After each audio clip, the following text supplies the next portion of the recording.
Estamos, como decíamos antes, celebrando 14 años de ver la gracia del Señor sosteniendo esta congregación, y nosotros ahora, junto con Alejandro, siendo parte también de este momento muy lindo. 14 años donde el Señor los ha preservado como iglesia, y eso es digno de ser celebrado. Dios ha estado usando sin dudas a esta congregación durante 14 años para edificar a los creyentes de este lugar, para proclamar el Evangelio de la cruz en este lugar, para que ese Evangelio sea proclamado con fidelidad, con temor, con temblor.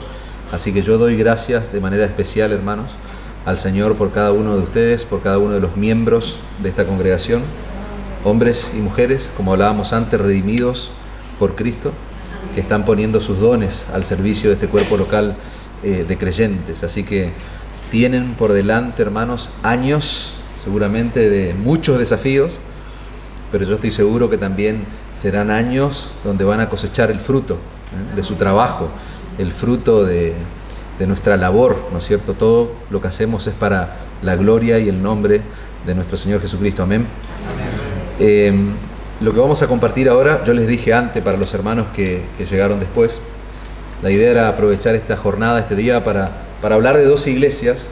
Hoy solamente nos vamos a concentrar en una iglesia del primer siglo, que es la iglesia de los tesalonicenses, y mañana vamos a hablar de la iglesia de Corinto en el culto por el aniversario. Pero ahora seguimos trabajando sobre la primera carta de Pablo a los tesalonicenses, capítulo 1, y ahora sí ponemos nuestro foco de atención en el verso 6 al 10.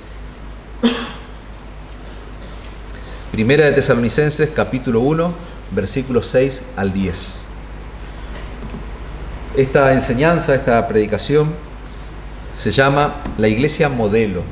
Ese es un nombre que me pareció oportuno para las verdades que se van a reflejar allí en ese texto, en esa porción de texto. Antes de leerlo, yo quiero contarles que es un pasaje de las Sagradas Escrituras que nos tiene que ayudar a entender lo que significa ser una iglesia fructífera. Yo les decía recién, tenemos muchos años por delante como iglesia local y sin duda vamos a cosechar los frutos del trabajo, de nuestra labor. Y ustedes dijeron amén, eso es lo que ustedes quieren, ¿verdad? Entonces tenemos que ver a la luz de la Escritura cómo es una iglesia fructífera. Antes veíamos las características esenciales que debe tener una verdadera iglesia de Cristo, y hablábamos del milagro de la conversión, y Pablo lo ejemplifica allí con el ejemplo de los tesalonicenses, el carácter genuino cristiano. Bueno, este texto ahora, esta porción de texto nos va a ayudar a seguir profundizando en la iglesia del Señor y a poder identificar, ¿no es cierto?, cómo es una iglesia verdaderamente fructífera, una iglesia que puede ser un ejemplo para otras iglesias.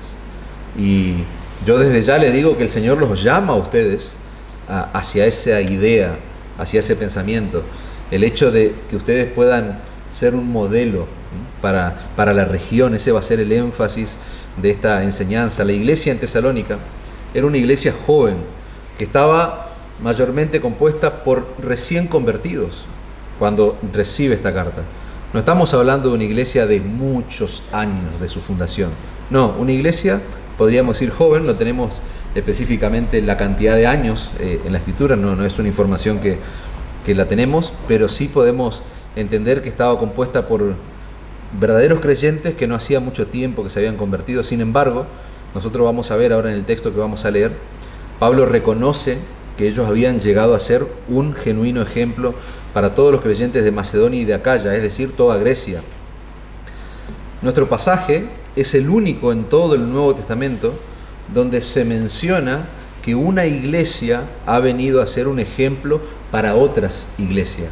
Vos no vas a encontrar en el Nuevo Testamento que se diga esto de alguna otra iglesia del primer siglo, solamente de la iglesia de los tesalonicenses. Y aclaro esto, ¿no?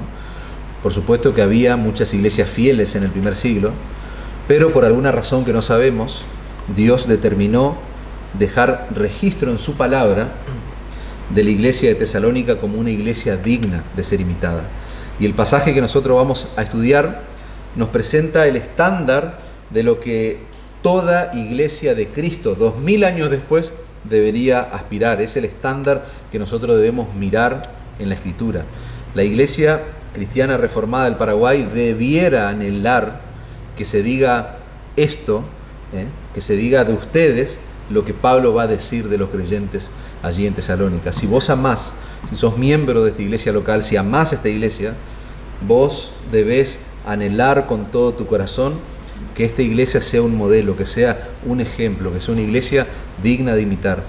La realidad es que nosotros, probablemente alguno está pensando ya, yo me adelanto tal vez a lo que uno pueda estar elaborando en su mente, la realidad es que nosotros tenemos muchos prejuicios con este tipo de idea, porque parece que no está bien decir queremos ser una iglesia modelo y que otras iglesias nos imiten. Pero mi trabajo en esta tarde, en lo que resta de esta jornada, va a ser mostrarles que pensar de esa forma es antibíblico. No debiéramos pensar así si ese es el prejuicio que hay en tu cabeza en este momento. De ninguna manera nosotros tenemos que pensar que ser una iglesia modelo tiene una connotación negativa, el desear serlo, sino todo lo contrario, y es lo que nosotros aprendemos de las palabras que Pablo le va a destinar a estos creyentes. Ustedes, hermanos, miembros de la iglesia cristiana reformada, miembros de esta iglesia local, deben anhelar ser una iglesia ejemplar. Vos, de manera individual, vos tenés que desear ser un modelo de creyentes, que otros te puedan imitar. Y ahora vamos a caer en la cuenta que por más que lo desees o no, vos estás ejemplificando algo, estás modelando algo, y a veces lamentablemente no somos plenamente conscientes de eso. Nosotros tenemos que tener algo muy claro, hermano. Una iglesia es lo que sus pastores y sus miembros son. Por eso decíamos antes, y yo les contaba esto a los hermanos que estuvieron en la primera sección, cuando les dije hay una característica que se evidencia en el texto: no espere algo extraordinario, no espere algo novedoso, no, verdaderos creyentes, genuinos creyentes. Eso tiene que ver con la pureza de la iglesia. Entonces, repito el principio: una iglesia es lo que sus pastores y sus miembros son. La iglesia no es algo abstracto que anda en el aire. La iglesia sos vos, la iglesia soy yo, la iglesia son las personas que fueron redimidas por Cristo. Aquellas personas que son el objeto del amor del Señor, de su obra sacrificial allí en la cruz. Y lo que vamos a aprender hoy acerca de la iglesia tiene que ver exclusivamente con cada uno de nosotros, especialmente por quien les habla, ¿no es cierto? De aquí hacia adelante, con todos, con cada uno de los miembros de esta iglesia local. Y este pasaje de la palabra de Dios nos va a ayudar a entender a nosotros cuáles son esas características que debe poseer una iglesia para llegar a ser un modelo, ¿no?, para otras iglesias. Me gustaría orar antes de leer el texto. Acompáñenme unos segundos, oramos y comenzamos. Padre, te damos las gracias. Señor, rogamos tu bendición, tu ayuda en este tiempo. Señor, con temor y temblor me acerco a este texto de tu palabra. Señor, que pueda, a pesar de mis falencias y debilidades, proyectar, Señor, tu mensaje, tu consejo, tu voluntad, Señor, a tu iglesia local aquí. Gracias por cada uno de mis hermanos que están aquí presentes. Ayúdanos a contemplar en la Escritura, Señor, cuál es tu plan, cuál es el modelo, Señor, de la verdadera iglesia de Cristo, Señor, y ayúdanos a vivir en consecuencia. Gracias por mis hermanos, gracias porque hemos cantado el Evangelio, Señor. Hemos cantado tu palabra, y mi oración de manera especial es que tú puedas escribir el Evangelio en estos corazones que están aquí presentes, que puedas escribir tu palabra, Señor, en el corazón de mis hermanos. Que solo Cristo y su Evangelio pueda ser glorificado en esta tarde, Señor. Oramos en el nombre de Cristo Jesús. Amén. Primera de Tesalonicenses capítulo 1, versículo 6, hermanos.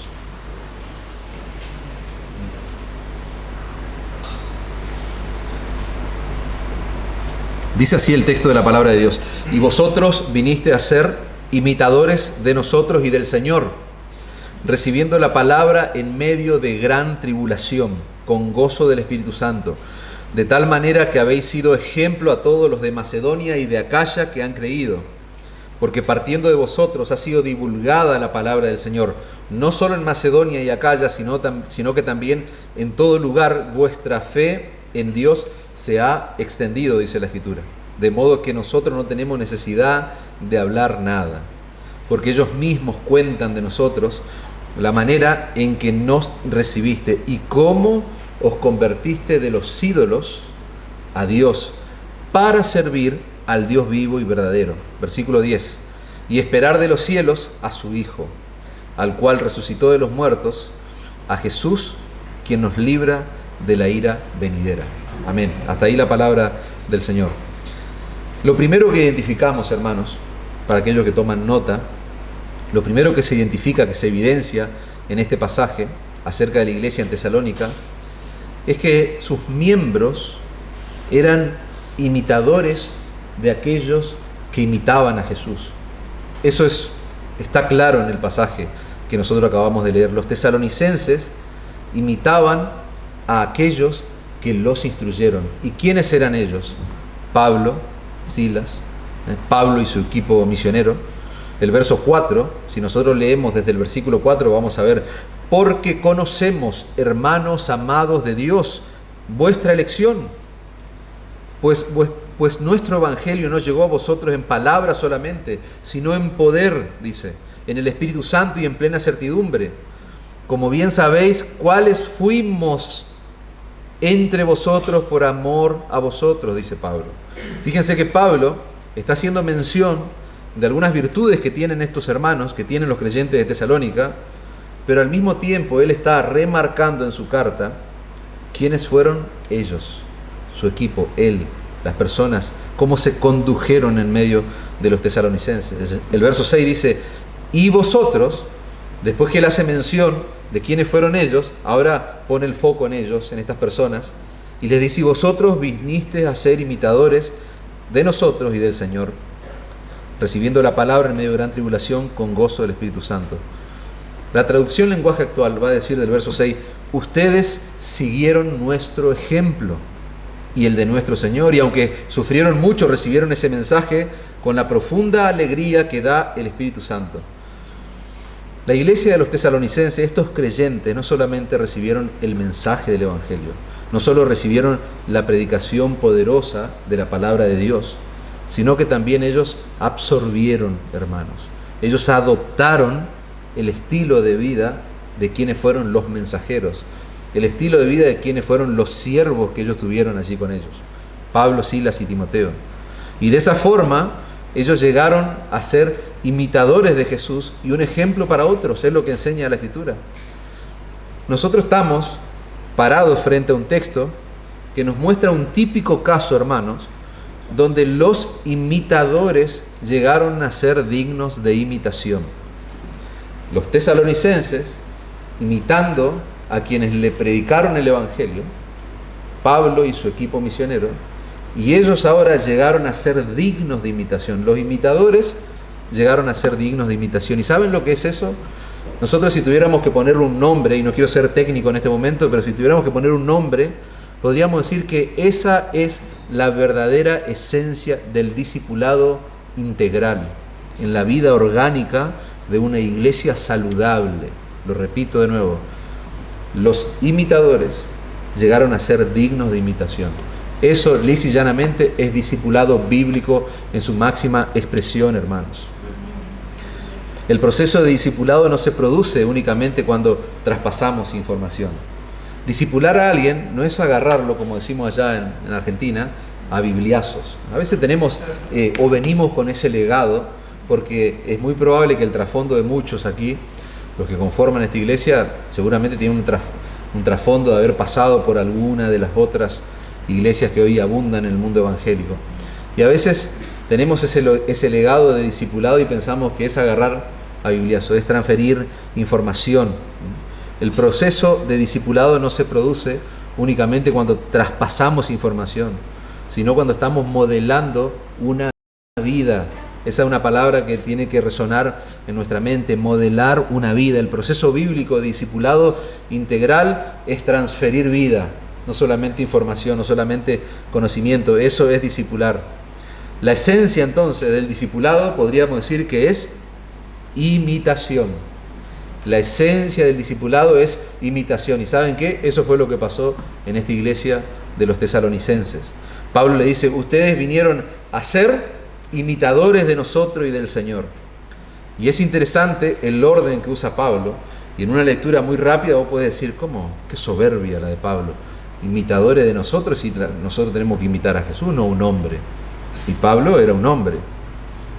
Pero no lo leas de esa forma. O sea, no te quedes con ese concepto. Jesús es a quien nosotros debemos imitar. Él es el patrón y Él es el modelo supremo para nuestra vida. Sin embargo, Pablo menciona primero que los tesalonicenses los imitaron a ellos.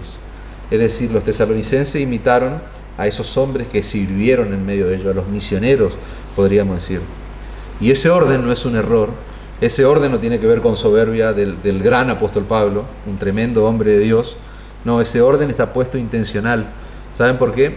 Porque los nuevos creyentes comienzan a imitar a Jesús en la medida en que ellos perciben su carácter, el carácter de Cristo, a través de otros creyentes más maduros. Repito ese principio. Los nuevos creyentes comienzan a imitar a Cristo en la medida en que ellos están observando, en la medida en que los creyentes más maduros están modelando una vida que es digna de imitar. Y eso ocurre de manera primordial, podríamos decir, con los siervos del Señor. Los siervos del Señor, los pastores, los hermanos que están sirviendo, involucrados en la iglesia local, los hombres que están sirviendo al pueblo del Señor, ellos están bajo observación. La iglesia, la grey del Señor, está observando, está aprendiendo de los siervos de Cristo. Me gusta lo que dice un autor, dice: los pastores o los siervos de Cristo son el primer libro que leen los nuevos creyentes. Y esa es una realidad, esa es la verdad de la iglesia local. Es de esa forma que los nuevos creyentes aprenden a imitar a Cristo. Y obviamente, hermanos, se da por hecho, se da como una realidad, que cada creyente va a conocer a Cristo a través de las páginas de la Escritura. Eso está claro. Nosotros contemplamos a nuestro Señor, a nuestro Salvador, a través de las páginas de la Biblia. Pero inicialmente, hermanos, los nuevos creyentes conocen a Cristo a través de aquellos ejemplos que ellos tienen en medio suyo y que están modelando vidas que son dignas de imitación. Es por eso que en el Nuevo Testamento no solamente se nos exhorta a imitar a Cristo, sino que nosotros debemos imitar a aquellos que son imitadores de Él. Por eso encontramos esta instrucción, este texto en la carta de Pablo a los Corintios, 1 Corintios 4:16. Por tanto, os ruego que me imitéis. Otra vez Pablo pidiéndole a estos creyentes que lo imiten a Él. Más adelante en el capítulo 11, 1 Corintios 11:1 va a decir: sed imitadores de mí. Y ahí se aclara un poco más el texto: como yo soy de Cristo. Sed imitadores de mí como yo soy de Cristo. El modelo por excelencia que debemos imitar, ¿quién es? Es la persona de Jesús. Pero Pablo había ejemplificado, hermanos, delante de estos creyentes a la persona y el carácter de Cristo. Y por eso él ahora los exhorta a ser imitadores de mí como yo soy de Cristo, dice Pablo. Yo no sé si acá en este lugar, en este grupo de hermanos, habrá personas que son o que pensaban como yo pensaba hace tiempo atrás. Hace mucho tiempo yo pensaba, o durante mucho tiempo tal vez, yo pensaba que Pablo era una especie de superhombre. Y no lo digo con una connotación irónica, sino que pensaba que él tenía una unción especial. ¿Escuchaste esa palabra, unción especial? Bueno, yo pensaba eso, que él tenía algo especial, que él era tal vez de una casta diferente, ¿no? Pero eso es un error, hermanos. Pablo era un hombre sujeto a pasiones iguales a las tuyas, iguales a las mías. El Señor me sacó de ese error. Basta con leer, estudiar un poco la Escritura para darte cuenta que era un hombre como vos y como yo. Él fue salvado por el mismo Salvador que yo. Él fue salvado por el mismo Salvador que te salvó a vos. Él fue regenerado por el mismo Espíritu que obró en vos. El pedido de Pablo es claro: imítenme a mí, porque yo soy un imitador de Cristo. Yo me encuentro imitando a Jesús. Los pastores, hermanos, no solamente enseñamos con nuestras palabras. A la luz de la Escritura nosotros aprendemos que los pastores también enseñan con el ejemplo. Un hombre se puede parar acá en este lugar, y no quiero desmerecer la predicación bíblica. Ese es un tesoro, es una joya, hermano, que toda iglesia debe tener, pero créanme que los pastores predicamos más abajo del púlpito. A mí me ha tocado conocer hombres eruditos, preciosa la exposición que hacen, pero abajo del púlpito no enseñan tanto. Y esa es la realidad. Los pastores no solo enseñamos con nuestras palabras, enseñamos con nuestro ejemplo. Eso es lo que vemos. Por eso hay pecados, y siempre lo recalcamos a eso. Nosotros nos encontramos hoy trabajando en la plantación de iglesias allá en Argentina.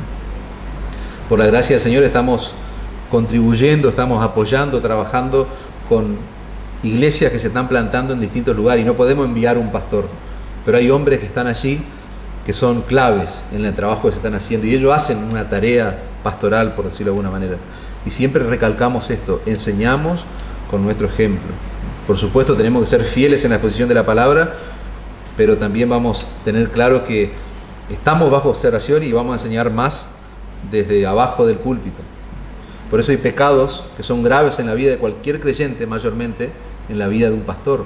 Hay pecados que si un hermano los comete, eso va a afectar la salud de la iglesia, afecta la pureza de la iglesia, pero es más grave cuando son cometidos por un pastor. Por eso Pablo dice en su primera carta: ninguno tenga en poco tu juventud, primera de Timoteo 4:12. Pablo le está diciendo a un hombre, no es un jovencito, un hombre que tiene alrededor de 40 años. Claramente no era un joven de acuerdo a la concepción nuestra, pero tal vez la traducción no le hace justicia a la palabra original. Pablo está enfatizando la idea de la inexperiencia. Ninguno tenga en poco tu falta de experiencia, podríamos decir.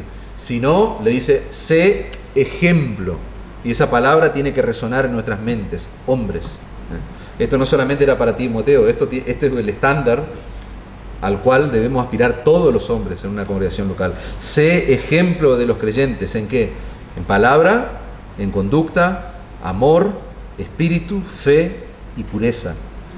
Cuando escribe la otra carta pastoral a Tito, él va a decir: exhorta a sí mismo a las jóvenes a que sean prudentes. Y le va a decir a Tito: preséntate tú en todo como ejemplo de buenas obras, en la enseñanza mostrando integridad, seriedad, palabra sana e irreprochable, de modo, y fíjense el detalle, que el adversario se avergüence y no tenga nada malo que decir de vosotros.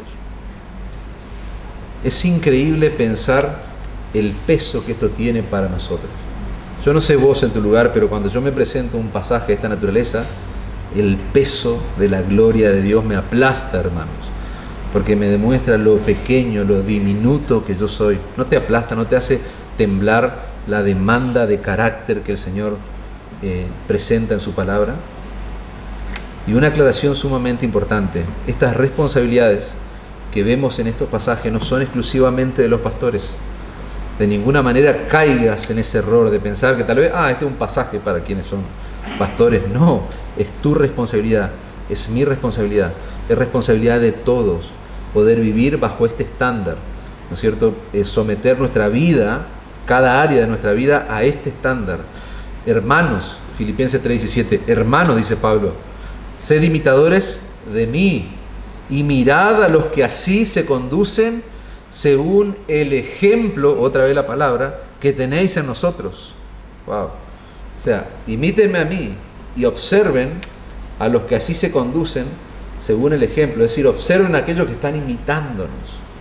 ¿Te das cuenta? El llamado no es una idea mía, es lo que establece la Escritura. Los filipenses debían imitar a Pablo, pero también a aquellos que imitaban a Pablo como él imitaba a Jesús. Esos son los eslabones, esa es la cadena de ¿qué cosa? Del discipulado integral, del discipulado bíblico, podríamos decir. Dijimos antes, la esencia del discipulado es la imitación. Yo quiero ver un ejemplo, hermanos, y así como estoy hablando de los hombres, en realidad toda la iglesia, pero Pablo está hablando de un hombre que tenía un arduo trabajo que hacer en Éfeso.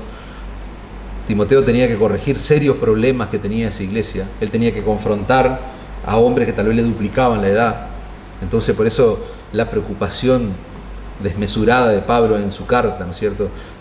Mantenete firme, que nadie tenga en poco tu juventud, ánimo, fuerza, vamos. Pero también cuando escribe la otra carta pastoral a Tito, él va a hablar acerca de el perfil o el carácter de las hermanas. Yo quiero tomar como un ejemplo y hablar también a las hermanas.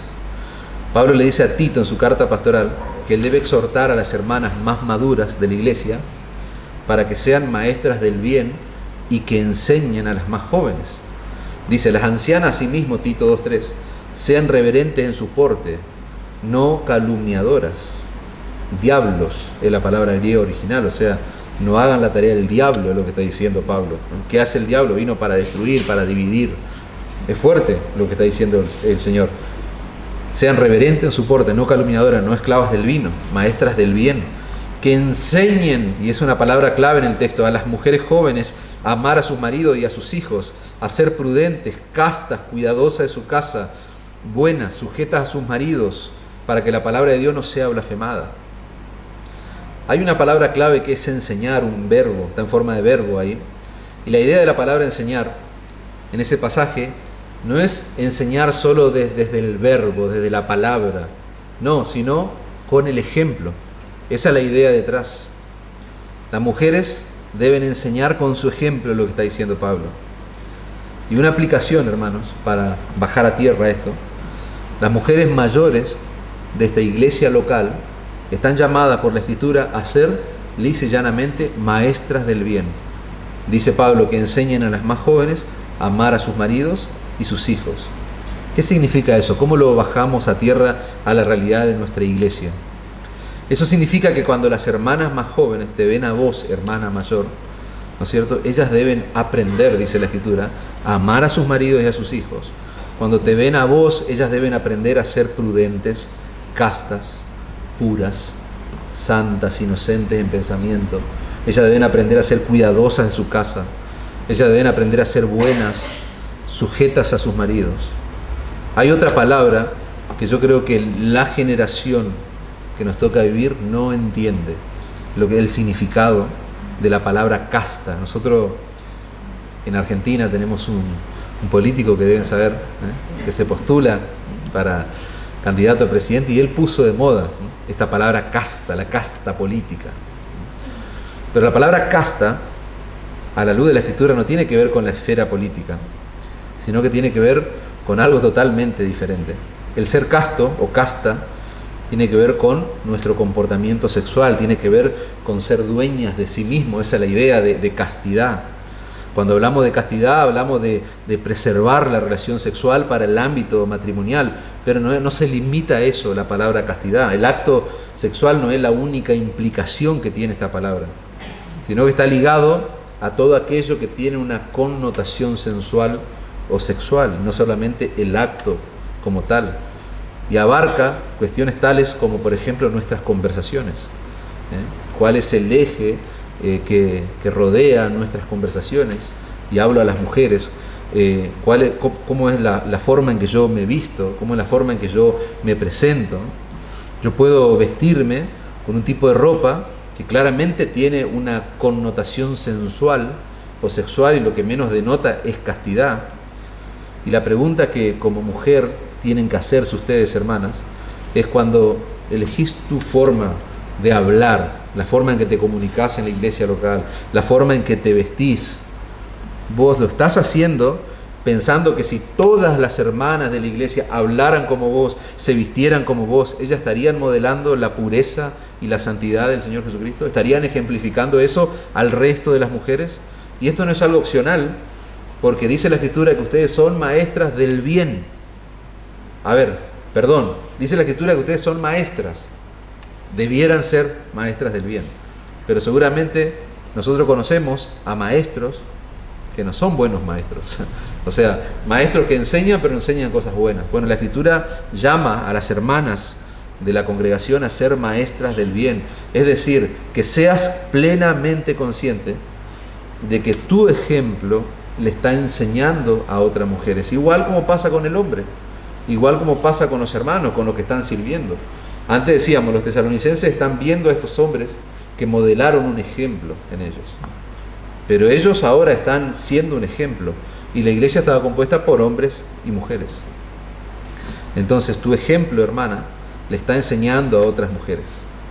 Y esto que digo no solamente es aplicada, más allá de que el énfasis está puesto en las mujeres mayores de la iglesia, Es aplicable también para las mujeres jóvenes que deben estar aprendiendo de las mayores, pero al mismo tiempo esas mujeres jóvenes que hoy conforman esta iglesia local están siendo ejemplo de niñas que están detrás de ella observando y viendo cómo se conducen en la iglesia.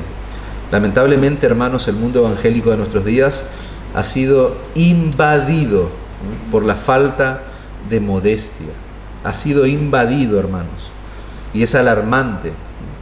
Y esto no tiene que ver con legalismo, no me encasillen en ese lugar, no tiene que ver con legalismo, porque la Biblia dice que las mujeres deben vestirse pudorosamente, deben vestirse con pudor y modestia. Por eso la pregunta anterior toma gran relevancia práctica. Lo que les decía antes, cuando vos te vestís, cuando vos hablás, sos consciente de que le estás enseñando a otras mujeres con tu forma de comunicarte, con tu ropa, con el escote de tu ropa, con lo ajustado de tu ropa, con la modestia que te vestís, con la forma en que te cubrís, etcétera, etcétera, etcétera. ¿Y por qué enfatizo eso, hermano? Porque la Escritura lo hace. Y dice, maestras del bien, que enseñan a las mujeres jóvenes a amar a sus maridos y a sus hijos a ser prudentes, castas, cuidadosas de su casa, buenas, sujetas a sus maridos, ¿para qué? Y el énfasis está puesto acá, para que la palabra de Dios no sea blasfemada. ¡Wow! Yo tiemblo frente a esa realidad.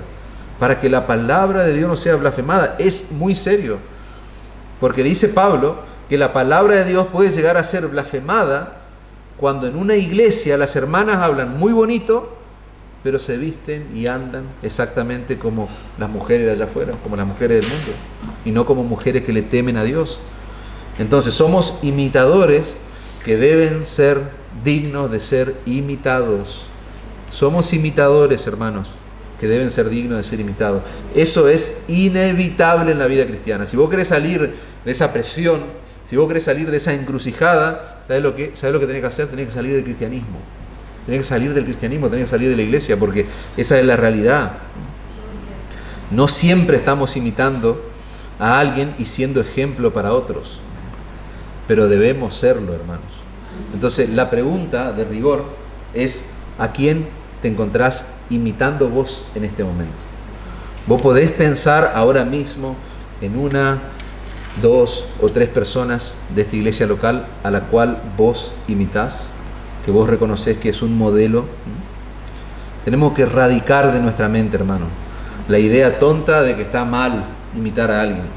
La Escritura nos llama a imitar los buenos ejemplos que tenemos en medio nuestro, que tenemos entre nosotros, porque indefectiblemente siempre vamos a estar imitando a alguien y siendo ejemplo para otros, aunque no seamos plenamente conscientes de eso. Todos nosotros somos personas imperfectas en este lugar, personas que aún no han sido glorificados. Somos pecadores perdonados por la gracia de Dios, pero que debiéramos estar tratando de imitar a Jesús en nuestro diario vivir, hermanos. ¿A quién estás imitando de este lugar conscientemente? Porque vos sabés que a pesar de su pecado, esa persona o esas personas están imitando a Jesús, a pesar de sus falencias. ¿A quién estás imitando? ¿Qué ejemplo vos le estás dando a otro creyente? Otra pregunta de introspección. ¿Qué ejemplo? ¿Qué estás ejemplificando? ¿Sos un creyente al que los demás pueden imitar porque ven en vos que estás en continua dependencia del Espíritu Santo para ser un imitador de Cristo? Tal vez vos estás pensando, ¿yo ejemplo de qué puedo ser? Estos nuevos creyentes en Tesalónica eran seres humanos comunes y corrientes, hermanos, y llegaron a ser un ejemplo en toda Grecia, hermanos, en toda Grecia. Eso es tremendo. O sea, nadie tiene una excusa para no ser un ejemplo. Te hago una pregunta. ¿Vos te imaginás a esta iglesia local, a la iglesia cristiana reformada del Paraguay? ¿Vos te imaginás que esta iglesia sea ejemplo en toda la región oriental del Paraguay? ¿Te podés imaginar eso? Y eso no es soberbia. No digan, vino un argentino a hablarnos. Los argentinos tenemos... No, hermano. No es soberbia eso. Eso es bíblico pensar así, es bíblico. Ustedes tienen que pensar de esa forma. Nadie tiene excusa para no ser un ejemplo. Los pecadores imperfectos de este lugar, que fueron lavados y comprados por la sangre de Cristo, tienen que ser ejemplos según lo que enseña la palabra de Dios. ¿Por qué? Porque no hay que ser perfecto para ser ejemplo. Y eso grabátelo en tu mente. No hay que ser perfecto para ser un ejemplo. porque si perfección es lo que se requiere, ninguno de nosotros podría ser un ejemplo. Yo no podría estar parado acá hablándoles si perfección es lo que se requiere. De hecho, una de las cosas que los creyentes deben modelar, los creyentes debemos modelar en nuestro carácter, es un espíritu enseñable cuando somos corregidos. Los creyentes de esta iglesia debemos modelar, repito, un espíritu enseñable cuando somos corregidos. Los creyentes que son dignos de ser imitados también pecan, hermanos, y tienen que ser corregidos. Esa es la realidad. Y precisamente se vuelven imitables ahí, en ese momento, cuando en medio de la corrección ellos reaccionan correctamente y piadosamente. Ahí se vuelven dignos de ser imitados. Los creyentes dignos de imitar, cuando son convencidos de pecado y reaccionan correctamente frente a esa realidad, lo que ellos hacen es modelar delante de los otros una vida de arrepentimiento. Porque no estamos hablando de una vida perfecta, estamos hablando de una vida de arrepentimiento. La gente observa la vida de un hombre, de una mujer, y puede decir: yo puedo imitar a esta persona. Porque cuando esta persona peca, se arrepiente. Cuando esta persona peca, su pecado le duele. Se arrepiente, pide perdón. No solo se arrepiente para con Dios, sino que se arrepiente aún para con las personas que dañó. Si es necesario, esa persona va y se humilla. Esas son las personas dignas de imitar. No hay que ser perfecto. Entonces, hacete ese tipo de preguntas. ¿Soy un ejemplo? ¿Soy un ejemplo para mi esposa? ¿Soy un ejemplo para mis hijos? Si todos los creyentes, repito la pregunta anterior, si todos los creyentes de esta iglesia fueran como vos, en la primera sección yo te hacía esta pregunta: ¿cómo sería esta iglesia local? ¿Te pusiste a pensar? Si todos fueran como vos, ¿cómo sería esta iglesia local? ¿Sos un ejemplo para tu esposa si sos un hombre? ¿Sos un ejemplo para tu esposo si sos una mujer? ¿Para tus hijos? Mira, hay algo que... yo no sé si hay algo más humillante que ser padre, porque nuestros hijos están observando continuamente, nos están observando, y eso es humillante porque nos equivocamos como padres. Yo soy padre y tengo que reconocer que no he experimentado tal humillación en mi paternidad, en el ejercicio de mi paternidad. Porque mis hijos yo les puedo hablar 10 horas, pero ellos van a estar observando lo que yo hago, hermanos. Y lo mismo pasa en la iglesia del Señor. Yo puedo hablar muy bonito, yo puedo hablar muy lindo, pero los creyentes yo estoy bajo observación, esa es la idea. Vos estás bajo observación en la iglesia de Cristo. ¿Sería esta una iglesia ejemplar si todos estuvieran imitando tu pasión por la iglesia? Pensá en eso. Esta sería un ejemplo en toda la región si todos nos encontramos imitando tu pasión por la iglesia, la pasión que vos manifestás por el Evangelio, tu pasión por Cristo, tu pasión por el evangelismo, por llevar a Cristo y este crucificado, ese mensaje de la cruz a otros, por tu carácter piadoso. Esto que no es un eslogan político, decíamos amor, fe, esperanza, esas características evidentes en tu vida. ¿Cómo sería esta iglesia si otros observan y ven tu pasión por la palabra de Dios? Hablábamos antes con un hermano que me traía y me hablaba del tiempo y bueno, él me decía de que hay hermanos que les duele una hora de predicación. No acá en esta iglesia, en otras iglesias, no, en otras iglesias, esas iglesias que allá lejos, en Argentina, y él me contaba algo de que leyó de un pastor que enseña que bueno, vemos 2 horas, 3 horas de cualquier pavada, pero padecemos 1 hora de predicación o más. Y por eso yo, adelantándome, conociendo lo que iba a suceder hoy, porque íbamos a tener mucho tiempo de predicación, por eso le decía, fue providencial el himno que cantamos, nos deleitamos en la palabra, porque la realidad es esa. A nuestra carne no le gusta someterse a la instrucción bíblica, pero nosotros debemos ser una iglesia que ama la palabra de Dios, la instrucción, la sana enseñanza, tiene pasión por la Escritura. Volviendo al texto de 1 de Tesalonicenses, fíjense que Pablo es muy específico en las cosas que estos creyentes imitaron de los misioneros, de los hombres que sirvieron en medio de ellos. Pablo menciona por lo menos 3 cosas. Fíjense, en primer lugar, dice cómo recibieron la palabra. Y acá vamos a pensar un poco, hermanos, en la forma en cómo nosotros estamos recibiendo la palabra. Primera de Tesalonicenses 1:6, vosotros viniste a ser imitadores de nosotros y del Señor, recibiendo la palabra en medio de gran tribulación con gozo del Espíritu Santo. Esa expresión que aparece allí en la Reina Valera 60, recibir la palabra, es mucho más que un simple conocimiento intelectual, hermanos. Es mucho más que almacenar conocimiento teológico. Recibir la palabra es aceptar la palabra tal como lo que ella es. ¿Y qué es la Biblia? Es la palabra inspirada de Dios. Es la Biblia y ningún otro libro, hermano, lo que debe modelar nuestras creencias, lo que debe modelar nuestra cosmovisión de la iglesia, de la vida, lo que debe modelar nuestra conducta, es la Biblia y solo la Biblia. ¿Por qué? Porque ella es la palabra de Dios, hermanos. Entonces nosotros debiéramos estar temblorosos cuando Dios está hablando a través de su palabra. Me duele un poco el cuerpo por estar tanta hora sentado. Levantate, anda a tomar algo allá y volvé. Pero vos estás tembloroso, tenés sed, levantate. Pero tenemos que ser conscientes, hermano, del valor que tiene la palabra de Dios. Los tesalonicenses recibieron la palabra. Y Pablo vuelve a enfatizar en el capítulo 2, dice 1 de Tesalonicenses 2:13, por lo cual también nosotros sin cesar damos gracias a Dios de que cuando recibiste la palabra de Dios que oíste de nosotros, dice Pablo, la recibiste no como palabra de hombre, sino según es en verdad. ¿Y qué es en verdad? La palabra de Dios, la cual actúa en vosotros los creyentes. Ese es el desafío que nosotros tenemos como iglesia, hermanos. El que se para acá a predicar y el que está sentado ahí escuchando la predicación. El que se para acá, ¿cuál es el desafío?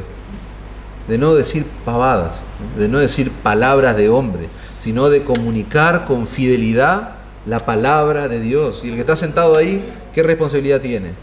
La responsabilidad de escuchar la voz de Dios en la predicación fiel y luchar allí en su corazón con esos pensamientos que van a venir. Muchos, cuando se enseña predicación, se enseña a los alumnos que el hermano que está sentado está recibiendo una doble predicación.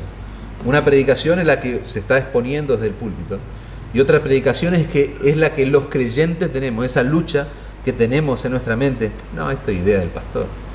No, esto es idea. No, esto está exagerando. No. Es una doble predicación, lamentablemente, que hay. Y nosotros tenemos que luchar cuando exponemos nuestra vida a la palabra de Dios. Recibir la palabra de Dios es una característica fundamental de una iglesia modelo, hermano. La forma en cómo se recibe la palabra de Dios.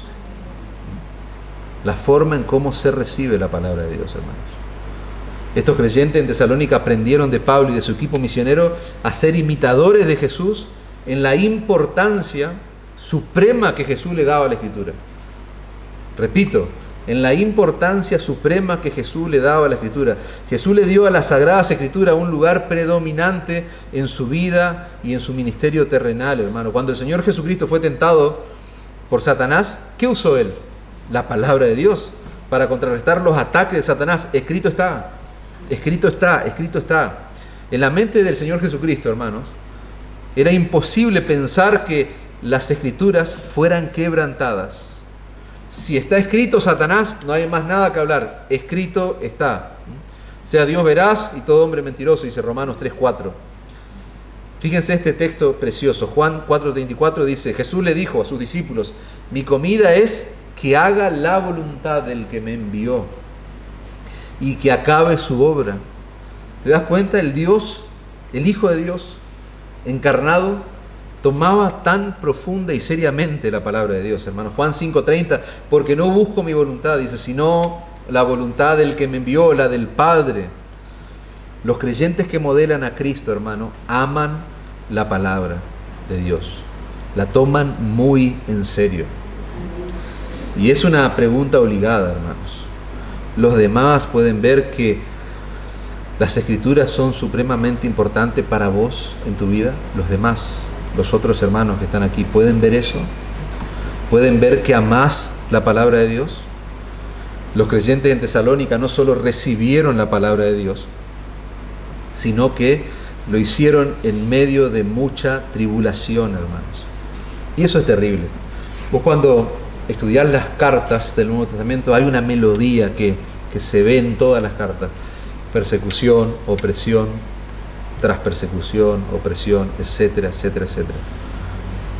Y acá hay algo que nos cierra en la lógica nuestra, porque los tesalonicenses recibieron, ellos amaron la palabra, mostraron pasión por la palabra en medio de mucha tribulación, recibiendo la palabra en medio de gran tribulación con gozo del Espíritu, dice nuestro texto. Ellos aprendieron de Pablo, hermanos, de Sila y de Timoteo, a ser imitadores de Jesús en el sufrimiento que trae consigo hacer la voluntad de Dios. Repito, en el sufrimiento que trae consigo hacer la voluntad de Dios. Basta con leer el libro de Hechos, hermano, capítulo 16, capítulo 17, donde se narra cómo fue la extensión del Evangelio fuera de los umbrales de Jerusalén. Persecución, dolor, persecución. En Hechos se puede ver el alto precio, hermano, que Pablo y su equipo tuvieron que pagar para predicar la palabra de Dios. Ellos tuvieron que pagar un alto precio por proclamar las Escrituras en un ambiente sumamente hostil. ¿Y saben qué? Los tesalonicenses sabían eso, porque ellos vieron eso.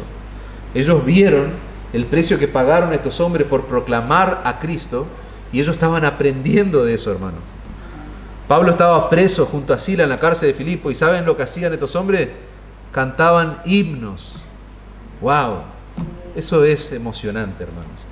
Eso tiene que conmover la fibra más íntima de tu corazón.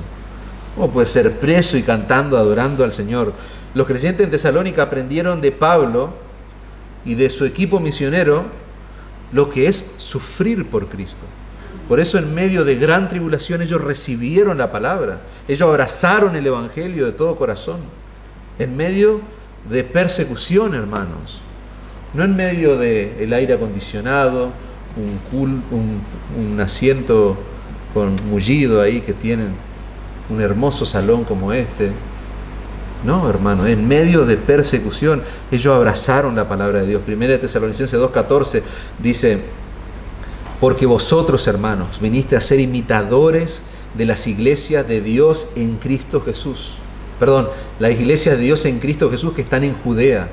Pues habéis padecido de los de vuestra propia nación las mismas cosas que ellos padecieron de los judíos. Verso 15, los cuales mataron al Señor Jesús y a sus propios profetas, y a nosotros nos expulsaron, dice, y no agradan a Dios y se oponen a todos los hombres, impidiéndonos hablar a los gentiles, para que éstos se salven. Así colman ellos siempre la medida de sus pecados, pues vino sobre ellos la ira hasta el extremo. Hay algo importante, hermanos, a destacar en este texto. Y un paréntesis hago. La iglesia modelo, la iglesia de Tesalónica, la iglesia ejemplar, la iglesia digna de imitar, ¿qué es lo que estaba haciendo en realidad? Era imitar a las iglesias de Dios en Cristo Jesús que estaban en Judea. ¿Te das cuenta? Mirá lo que dice el texto. Viniste a ser imitadores. Ustedes vinieron a imitar a las iglesias de Dios en Cristo Jesús que están en Judea, dice 1 Tesalonicenses 2:14. ¿Te das cuenta por qué antes te decía no es soberbia hablar en estos términos? No hay nada más inmaduro, hermano. No hay nada más antibíblico. No hay nada más imprudente que quejarse como hacen algunos hermanos. No acá, pero allá en Argentina hay algunos hermanos que dicen, ustedes hacen eso porque le copian a la iglesia tal. Ustedes hacen eso porque le están copiando a aquella iglesia. Si la iglesia tal, hermanos, es una iglesia bíblica, centrada en las Escrituras, una iglesia saludable para el alma de la gente, esa iglesia es una iglesia digna de ser imitada. Esa iglesia debe ser copiada. Nosotros debemos imitar a esa iglesia. Entonces es una tontería cuando un creyente dice, ustedes pues le están imitando eso. Si es una iglesia sana para el alma de las personas, que ponen el Evangelio y la palabra de Dios lo más alto, imitemos a esa iglesia. Tenemos que copiar a esa iglesia. Nosotros no vamos a inventar la pólvora. A muchos hermanos yo les digo, no estamos acá para inventar nada nuevo, nuevas revelaciones. Las iglesias reformadas no inventan la pólvora, hermano. No estamos para inventar cosas nuevas. Ya está todo inventado, hermano. Eso es lo hermoso de ser reformados. Eso es lo hermoso. No estamos nos estamos adhiriendo a años de historia en el cristianismo. No estamos inventando cosas novedosas. Entonces lo más probable es que nos encontremos trabajando para ser una iglesia modelo, digna de imitación, una iglesia ejemplar, que a su vez está haciendo ¿qué cosa? Lo que hacían los tesalonicenses. ¿Y qué hacían los tesalonicenses? Imitaban a las iglesias de Dios en Cristo Jesús, que estaban ¿dónde? En Judea. Y eso es lo que tiene que hacer esta iglesia. Esto es lo que tiene que hacer la iglesia allí, Vida Nueva, en Argentina. Imitar a las verdaderas iglesias de Cristo, hermanos. El texto no solo dice que los tesalonicenses imitaron a las iglesias de Judea, sino que sufrieron como estas iglesias. Sufrieron como estas iglesias. A Pablo, a Silas y a Timoteo lo expulsaron de Tesalónica, hermanos. Y los hermanos vieron eso, observaron eso. Ellos aprendieron del ejemplo de estos tremendos hombres del Señor. El gozo y el sufrimiento no es natural, porque en nuestra mente gozo y sufrimiento no van de la mano. Esa en la mente, en la lógica humana, podemos discutir después del sermón, pero eso no va acompañado. No se trata de una alegría, ¿no es cierto? Nuestra mente no puede concebir que haya gozo y al mismo tiempo sufrimiento. Pero este gozo no tiene que ver con una alegría que nosotros experimentamos cuando todo nos está saliendo bien. Este tipo de gozo es una característica del fruto del Espíritu. Dice Gálatas 5:22, mas el fruto del Espíritu es amor, gozo, paz, paciencia, benignidad, bondad, fe, mansedumbre, templanza. Lo que está ocurriendo con los tesalonicenses no es algo natural, porque no surge eso natural, es algo sobrenatural, hermanos. Eso es producto de la obra del Espíritu Santo en ellos. Algo que solo lo produce Dios, solo lo produce la presencia de su Espíritu Santo. Estos creyentes fueron discipulados para el sufrimiento. ¿Se acuerdan? La esencia del discipulado es la imitación, no es transferencia de conocimiento, hermano. Ellos estaban imitando a estos hombres los discipularon a ellos para el sufrimiento, por medio del ejemplo. Cuando Pablo le escribe a los Corintios, Pablo menciona el ejemplo de las iglesias de Macedonia, dentro de las cuales estaba la iglesia en Tesalónica. Y Pablo va a decir lo siguiente, 2 Corintios 8:1, asimismo, hermanos, os hacemos saber la gracia de Dios que se ha dado a las iglesias de Macedonia, que en grande prueba de tribulación, escuchen esto, en grande prueba de tribulación, la abundancia de su gozo y su profunda pobreza abundaron en riqueza de su generosidad. Están siendo atribulados, pero hay abundancia de gozo. Son pobres, pero son generosos. ¿Se entiende? Es contradictorio, ¿no? Para nuestra lógica.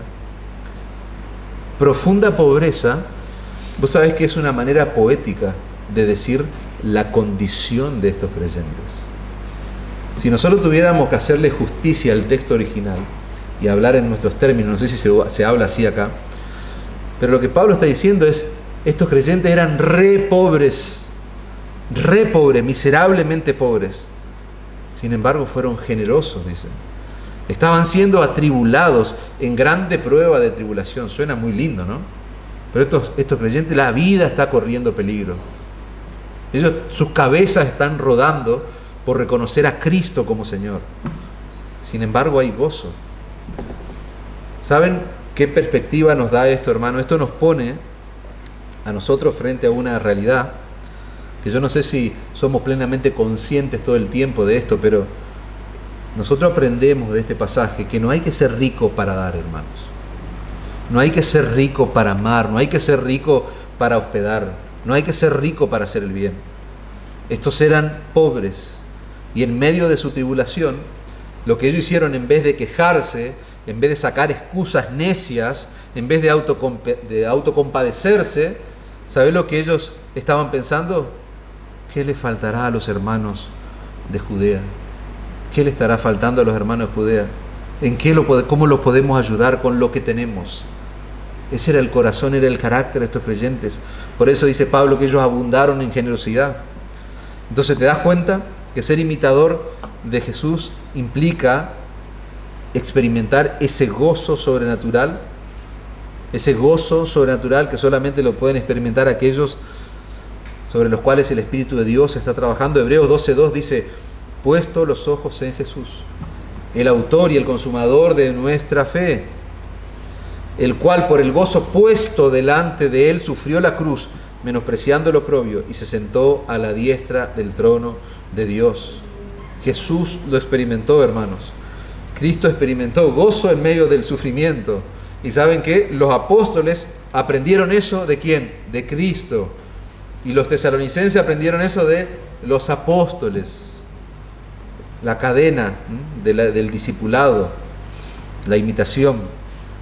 El libro de Hechos nos dice que los apóstoles fueron encarcelados por predicar la palabra de Dios en una sinagoga.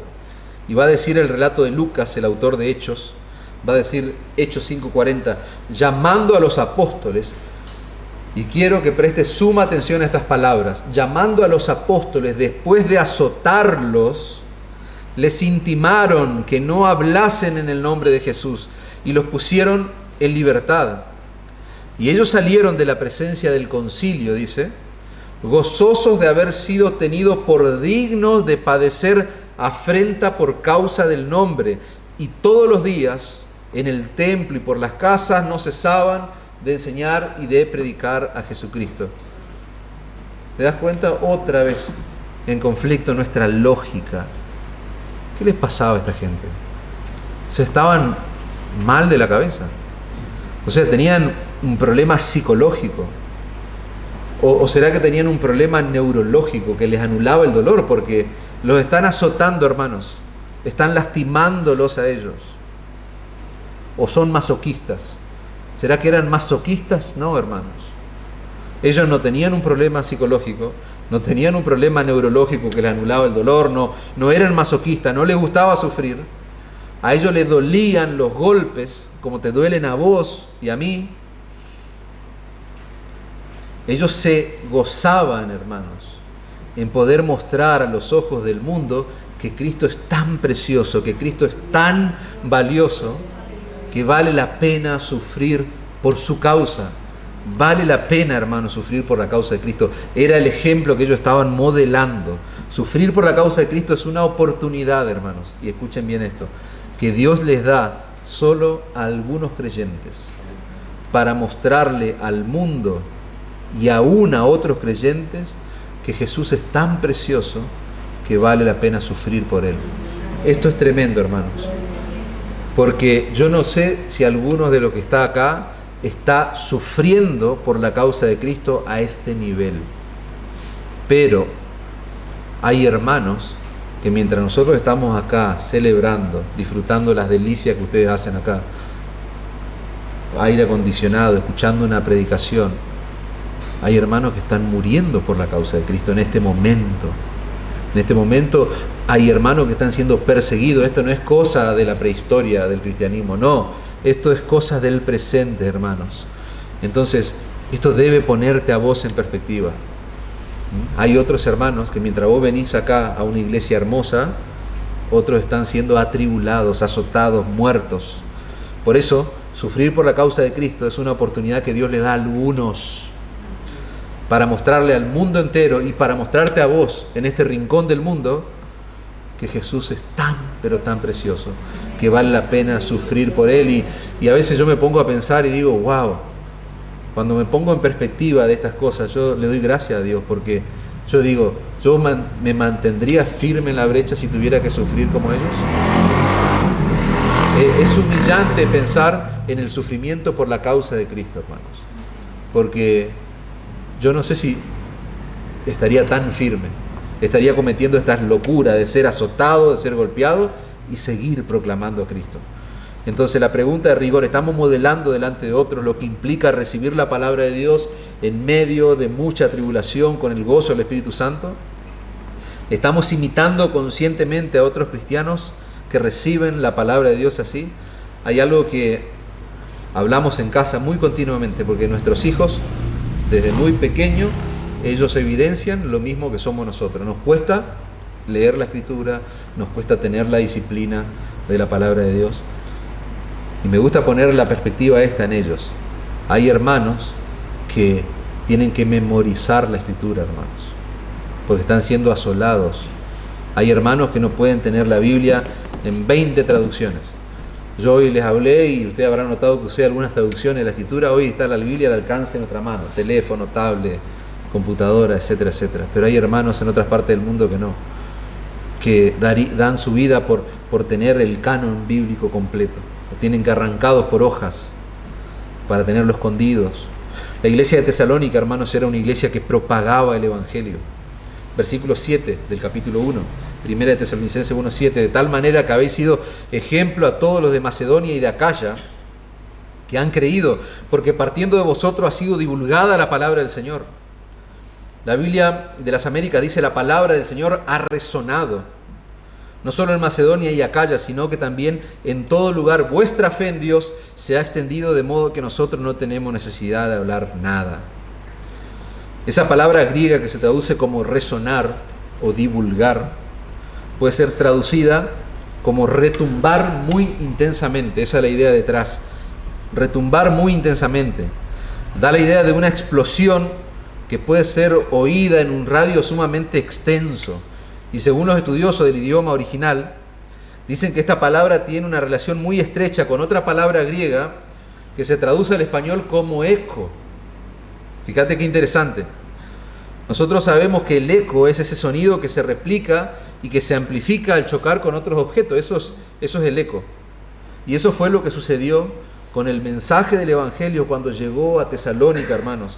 Estos creyentes se convirtieron en una caja de resonancia, podríamos decir.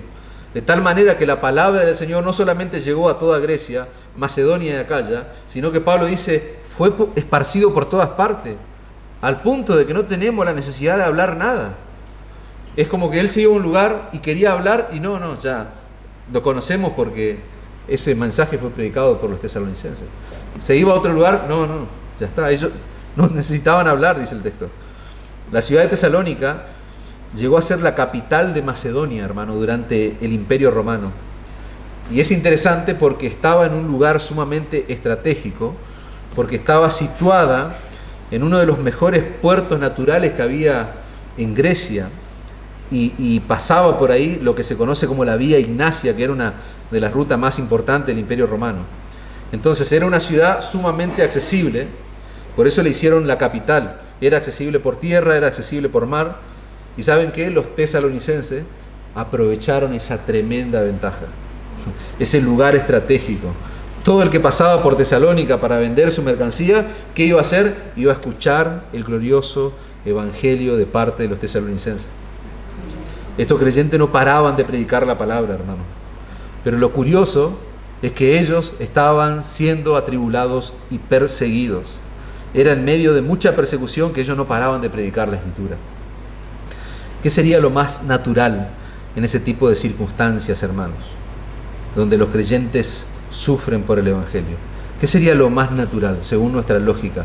¿Prudencia quizás? ¿Quizás guardarnos a silencio hasta que pase la persecución, hasta que pase el dolor? ¿Vamos a ser prudentes? ¿Vamos a dejar de predicar por un tiempo hasta que las aguas se calmen? Eso quizás hubiese sido lo más lógico para la mente humana, pero no fue lo que ellos hicieron, hermanos. No fue lo que ellos hicieron. Ellos estaban sufriendo persecución por predicar el Evangelio y adivinen qué hicieron. Siguieron predicando el Evangelio.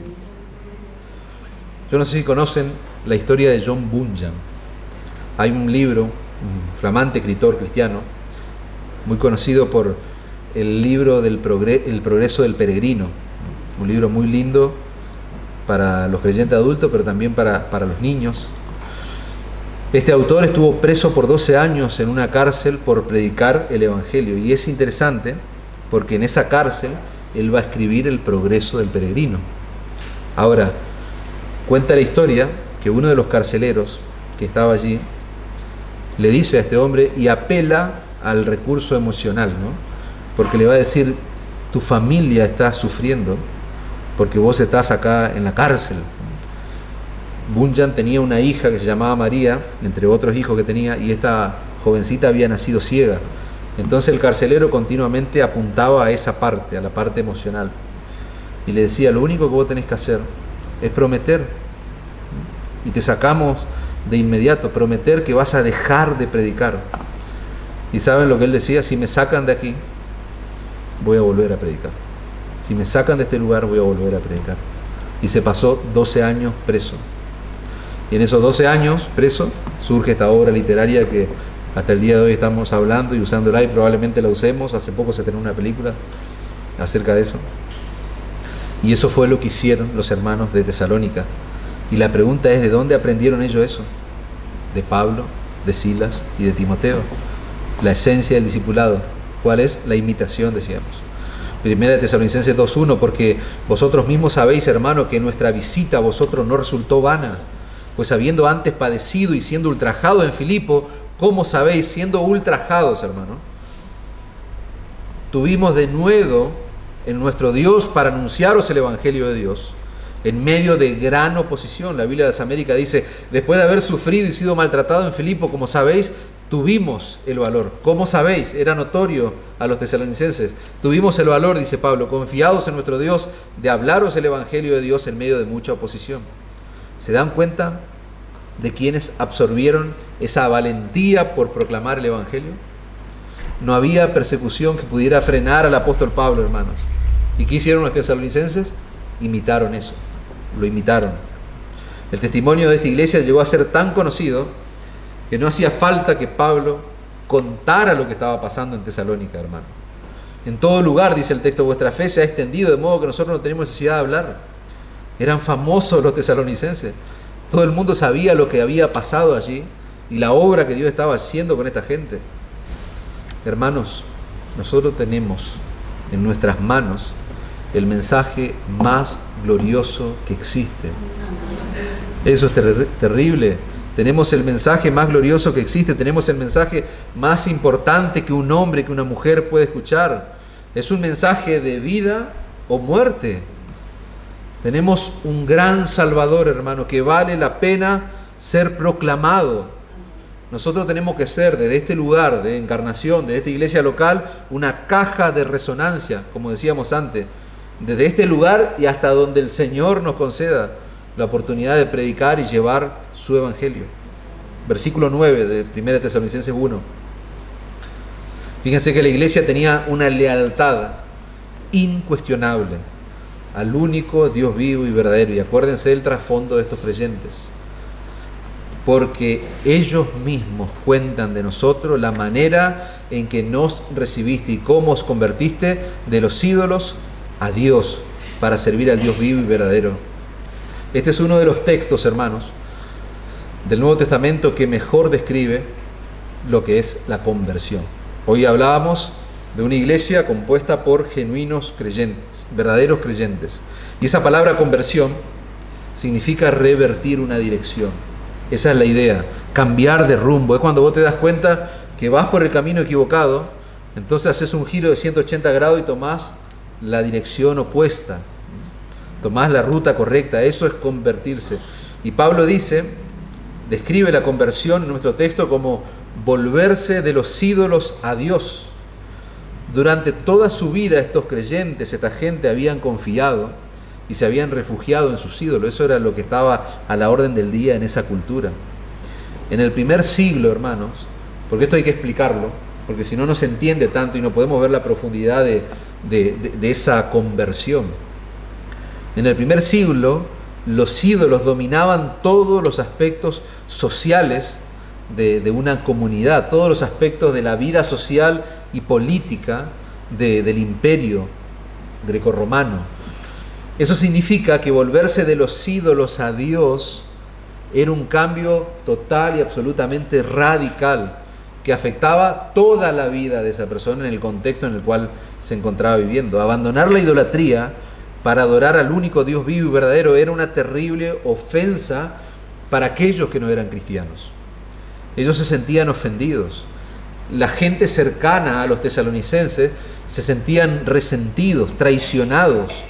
Cuando un creyente abandonaba los ídolos para adorar a Cristo, los miembros no cristianos de su familia veían eso como una negativa, veían eso como un problema para mantener ya las tradiciones ancestrales que ellos tenían. Y para ellos era una ofensa horrible, era una falta tremenda. ¿Por qué? Porque eso ya afectaba la relación familiar. Había reuniones familiares, hermanos, que se hacían en honor a los ídolos, que los creyentes ahora comenzaron a rechazar tajantemente, porque ellos se habían convertido de los ídolos a Dios, dice Pablo. Entonces ustedes pueden tomar dimensión de la gravedad. Ellos eran acusados de traicionar los valores que durante años se mantuvo en esa familia. Socialmente hablando, se creía en ese contexto que la paz ciudadana, el éxito del campo, el éxito agrícola, no tenía que ver con el esfuerzo de las personas, sino todo tenía que ver con los ídolos. No sufrir catástrofes naturales eran cosas que los ídolos, los dioses, mantenían bajo control, por decirlo de alguna manera. Entonces abandonar los ídolos era una afrenta en ese tipo de sociedades, porque ahora, si yo abandono mis ídolos, yo estoy exponiendo a mi familia, estoy exponiendo a la sociedad a que un ídolo de eso que yo abandoné se ofenda y ataque el campo, ataque los negocios, etcétera, etcétera. Entonces los cristianos eran acusados de traición, eran acusados cada vez que venía, por ejemplo, una peste a la sociedad, porque se suponía que venía porque los cristianos estaban dejando de adorar los dioses paganos. Entonces, ¿te das cuenta este tipo de conversión de la cual está hablando Pablo, el impacto que eso tuvo en la vida de los tesalonicenses? Nosotros leemos rápido el versículo, pero nosotros necesitamos entender las implicaciones que hay detrás de un texto así, hermanos. Estos creyentes entendieron que era imposible servir al único Dios vivo y verdadero sin que haya abandono de ídolos. Nadie puede pretender, hermanos, tener a Cristo en su vida, dice un autor, en medio de otros altares. No, de ninguna manera. Seguir a Cristo significa, adivinen qué, seguir a Cristo y nada más. Ahí no hay término griego, no hay tanta teología. Seguir a Cristo significa seguir a Cristo y a nadie más. Cristo no comparte altares en el trono de nuestro corazón, hermanos. Es por eso que la conversión requiere de una obra previa del Espíritu Santo, porque es imposible abandonar los ídolos en los cuales nosotros confiamos durante toda nuestra vida para ahora confiar únicamente en Cristo Jesús. El Espíritu Santo tiene que abrir los ojos de nuestro entendimiento para que veamos a Cristo, ahora sí, infinitamente superior, infinitamente más hermoso, más deleitoso, más confiable que cualquier otro ídolo que haya fabricado en nuestro corazón en el pasado. Debemos mantenernos contemplando siempre la hermosura, la gloria, el poder de nuestro Señor Jesucristo. 1 Juan 5:20 dice: pero sabemos que el Hijo de Dios ha venido y nos ha dado entendimiento para conocer al que es verdadero. Y estamos en el verdadero, en su Hijo Jesucristo. Este es el verdadero Dios y la vida eterna. Y dice: hijitos, guardaos de los ídolos. Nosotros podemos pensar que esto es algo del pasado. Nuestro corazón es una fábrica de ídolos, hermanos. Esa es la realidad. Esto no es cosa de gente pagana de hace 2000 años atrás. Nosotros luchamos aún con ídolos que fabrica nuestro corazón. Juan le está pidiendo a estos creyentes que se guarden de los ídolos. ¿Y cuál es la única manera? Recordar que Jesucristo es el único Dios vivo y verdadero. No tenemos que pensar en idolatría, hermano, en términos de una estatua, de un cuadro, de una imagen. Los ídolos son aquellas cosas o personas que nosotros necesitamos para hacer nuestras vidas más significativas. Un ídolo es todo aquello que supuestamente yo necesito para ser feliz. Si yo no tengo eso en mi vida, no vale nada. Si vos pensás así, tenés un ídolo, no sé, ponerle el nombre, el título que quiera. Fama, dinero, un esposo, una esposa, hijos, amigos, entretenimientos, etcétera, etcétera. Por eso la razón de la conversión implica lo que decíamos antes, un traspaso de lealtad. El convertido le es leal ahora ¿a quién? A Jesucristo y a nadie más. Y Pablo dice que esta gente se convirtió de los ídolos a Dios para servir al Dios vivo y verdadero, hermanos. Sigamos avanzando.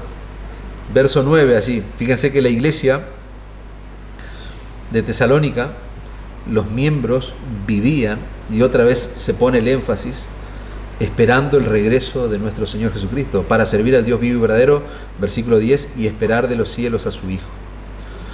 Esperar de los cielos a su Hijo, el cual resucitó de los muertos, a Jesús, quien nos libra de la ira venidera. Fíjense que los creyentes de Tesalónica, hermanos, aprendieron de Pablo a ver la vida presente a través del lente de lo que nos aguarda cuando Cristo, nuestro Señor y Salvador, regrese en gloria. Un tema que se repite en los 5 capítulos de esta carta.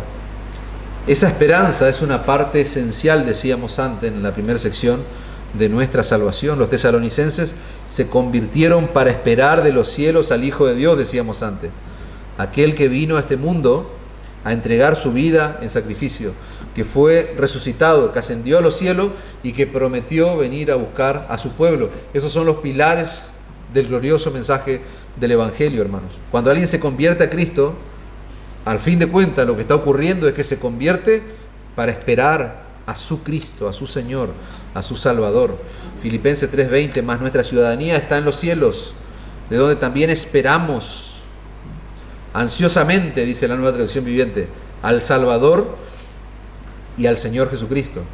Tito 2:13, aguardando la esperanza bienaventurada, la manifestación gloriosa de nuestro gran Dios y Salvador Jesucristo. Hebreos 9:28, así también Cristo fue ofrecido una sola vez para llevar los pecados de muchos y aparecerá por segunda vez sin relación con el pecado para salvar ¿a quiénes?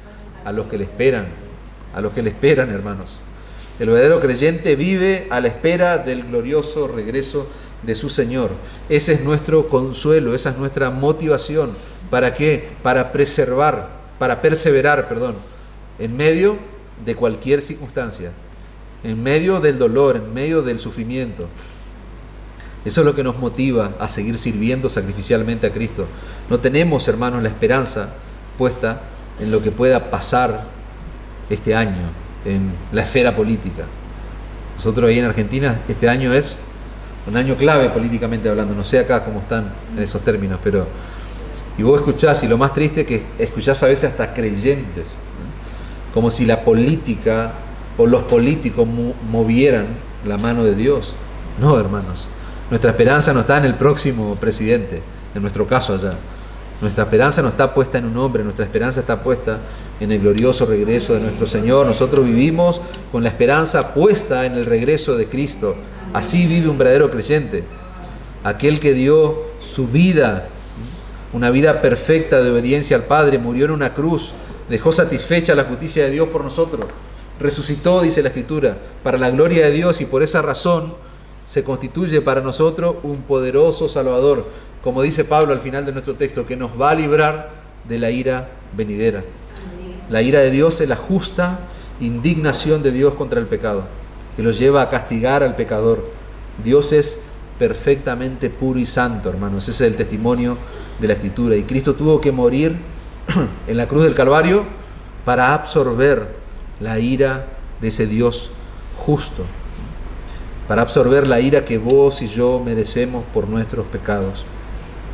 Por eso Pablo dice que Él nos libra de la ira venidera. Y ese Jesús que nos libra de la ira venidera va a volver por segunda vez. Amén. Amén. Conclusión, hermanos. Vimos 4 características de lo que es una iglesia digna de imitar. Una iglesia donde sus miembros, decíamos, son imitadores de aquellos que imitan a Cristo. Una iglesia que propaga el Evangelio. El Evangelio no es un accesorio en esa iglesia, sino que está proclamando, predicando a Cristo. Una iglesia cuya lealtad, dijimos, es a Dios, no a ninguna de esas basuras que fabrica nuestro corazón, ninguno de los ídolos. Una iglesia que vive a la espera del glorioso regreso de su Señor. Y la pregunta de rigor es, ¿estas características están en nosotros? Porque si no están, tienen que estar, hermanos. Porque una iglesia es lo que sus pastores y sus miembros son. Eso es lo que decíamos al principio. Somos vos y yo los que debemos ser imitadores de aquellos que imitan a Jesús. Somos vos y yo los que debemos propagar el Evangelio. Somos vos y yo los que debemos vivir en pie en esta lucha contra los ídolos de nuestro corazón. Somos vos y yo los que tenemos que manifestar todo el tiempo a través de nuestra fe y de nuestro arrepentimiento que somos leales únicamente al Dios vivo y verdadero. Somos vos y yo los que debemos vivir a la espera del regreso de Cristo nuestro Señor. Y si todo esto te parece tan difícil, si todo esto te parece imposible de cumplir, de vivir, bienvenido al club, no te desanimes, es complejo. Este estándar es muy alto, pero ¿saben qué? No estamos solos en esto, hermanos. La gracia de Dios que transformó a los creyentes de Tesalónica es la misma gracia de Dios que te transformó a vos si vos sos un verdadero creyente. Nosotros tenemos al mismo Salvador, disfrutamos de la misma salvación que estos hermanos, tenemos el mismo Espíritu Santo. El que santificó a ellos es el mismo Espíritu Santo que nos santifica a nosotros. Y como ellos, nosotros también fuimos librados de la ira venidera por la misma esperanza. ¿Y cuál es esa esperanza? Cristo vuelve, hermanos. Y cuando Él regrese en gloria, nosotros seremos glorificados, dice la Escritura, juntamente con Él. ¿Para qué? Para reinar con Él para siempre. ¡Wow, hermano! Que Dios nos ayude.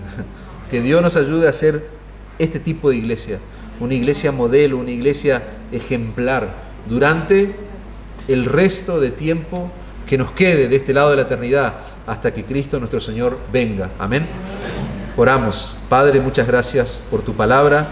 Gracias por esta exposición, por este pasaje de la Escritura, Señor, que nos confronta, nos humilla, pero también nos levanta, Señor, nos llena de fuerzas. El hecho de saber que no estamos solos, el hecho de saber que tu Espíritu Santo está moviéndose en medio de nuestro, obrando en nuestros corazones. Ayúdanos a ser una iglesia digna de imitación, Señor, a ejemplificar, Señor, en la vida de otros el modelo supremo que es Cristo Jesús, nuestro glorioso Señor y Salvador. Gracias por mis hermanos de la Iglesia Cristiana Reformada del Paraguay. Gracias por esta hermosa iglesia local, Señor. Gracias porque, Señor, tú permites ser bendecidos por ellos y compartir este momento de comunión, de exposición de tu palabra y gozarnos y celebrar que Cristo, Señor, es tan precioso, que Cristo es tan glorioso que se fijó en pecadores como nosotros. Padre, gracias por Cristo, gracias por la obra maravillosa de la cruz. Queremos continuar deleitándonos, Señor, en tu presencia, celebrar 14 años de vida a esta iglesia local. Señor, 14 años de tu gracia derramada sobre ellos. Oramos desde ya por lo que ha de ser mañana, el culto de celebración, los bautismos, Señor, la adoración, la exposición de tu palabra una vez más, Señor. Padre, que solo tú recibas la gloria y la honra que tu nombre merece. En el nombre de Cristo Jesús, amén.